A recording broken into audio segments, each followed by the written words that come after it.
I'd like to talk about this plugin today. What is it? It's the Sonimus Burnley 73. It's based off a Neve-like EQ, and it has one important feature, which is what I'm going to highlight today. It's this red knob. Behind this red knob hides some sort of distortion, not like distortion, more like a drive device. And what I've done is that I've used it, if I just get this out of the way, I've used it to take these drums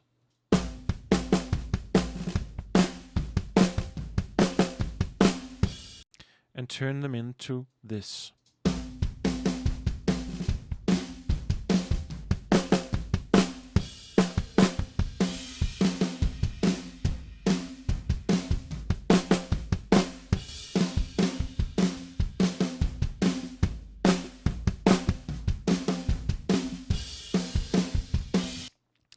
So what have I done?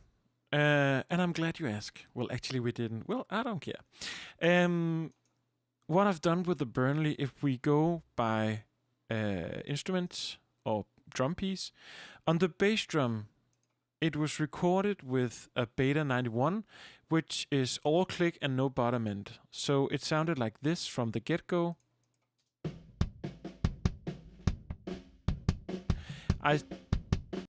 I started off by distorting it without distortion, with distortion. So it's almost squashed. And you can see over here by the meters that it's kind of similar sounding. Okay. The snare top, this trim is just because I needed to phase reverse this, and so I did that. I could do it here, but then I can't bypass the plugin to show you what I did. Without the plugin, a good recording of a snare drum, just really unprocessed. With the Burnley,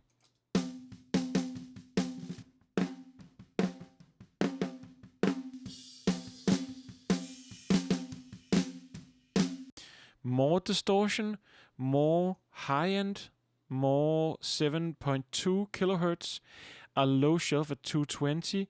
I'm shaving off all the bottom end up till 80. Yeah. Snare bottom without the plugin. With the plugin.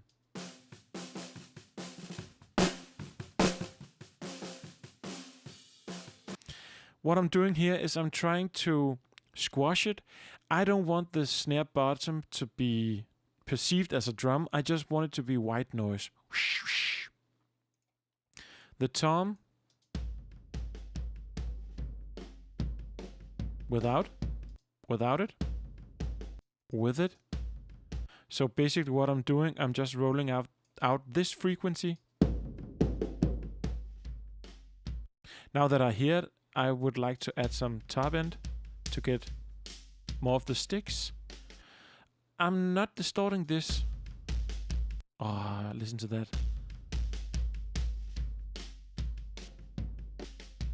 Yeah, we're gonna go with that. The overheads recorded with a recorderman setup, which leaves a lot of snare transient in the overheads. So without, with, and you can actually hear the top end of the snare drum distort. I could go a little bit easier. And I'm digging out 360, which sounds like this. I'm giving some 12K.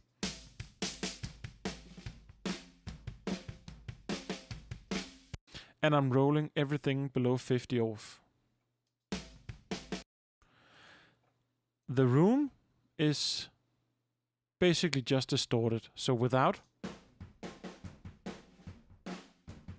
with,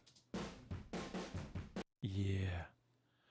So all in all, and I have a parallel bus for the kick drum and snare.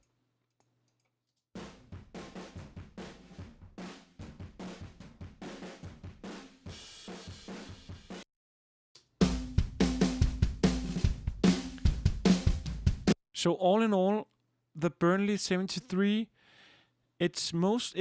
I like the Neve EQ. I like that it just offers me some degree of experimentation frequency-wise. The frequencies have been there on a 1073 Neve for like, I don't know, 60 years, and it just works. What I like to do when I use the real deal in our studio, I like to crank it, and this lets me somehow emulate that. The fact that there is an output attenuator is just perfect because every time we turn something up, we're gonna think it's better. That's just, talk to Fletcher Munson about that. So one last time, all of the drums without the processing and with the processing. I'm gonna bypass and unbypass as we go.